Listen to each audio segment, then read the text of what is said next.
நான் அவருடைய பிள்ளை. நான் இயேசுவை ஏற்றுக்கொண்டிருக்கிறேன். அவருடைய இரத்தத்தினால் கழுவப்பட்டிருக்கிறேன். அவருடைய பிள்ளையாகிவிட்டேன். எனக்காகத்தான் இயேசு சிலுவையில என் நோய்களையும் பலவீனங்களையும் சுமந்தார். அவர் சுமந்ததுனால இனி நான் சுமக்க தேவையில்லை. அவளுக்குள்ள ஒரு பெரிய விசுவாசம் வந்தது. அந்த படுக்கையில் இருந்து கொண்டே ஜெபிக்க ஆரம்பித்தாள். ஆண்டவரே, என் நோய்களை சிலுவையில் சுமந்து விட்டபடியால் நான் அதை சுமக்க வேண்டிய அவசியம் இல்லை. இயேசுவின் நாமத்தில் எனக்கு சுகம் உண்டாகட்டும். என் பலவீனத்தை சிலுவையில் சுமந்து விட்டபடியால் இனிமேல் இந்த பலவீனத்தை நான் சுமக்க வேண்டியது இல்லை. இயேசுவின் நாமத்தில் எனக்கு சுகம் உண்டாகட்டும். அந்த சத்தியத்தை அறிந்த உடனே ஒரு விசுவாசம் அவளுக்குள் வந்தது.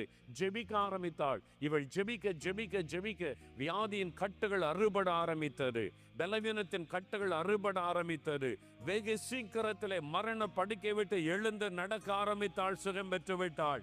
ஒரு அற்புதமான சுகத்தை ஆண்டவர் கொடுத்து விட்டார். அல்லேலூயா! எப்படி அந்த விடுதலை வந்தது? சத்தியத்தை அவள் அறிந்து கொண்டாள்.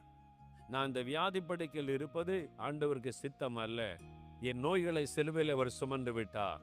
நான் சுகமா இருக்கணும்னு தான் அவர் சிலுவையிலே மரித்தார். நான் சுகமா இருக்கணும்னு தான் என் வியாதியை சிலுவையிலே சுமந்தார்.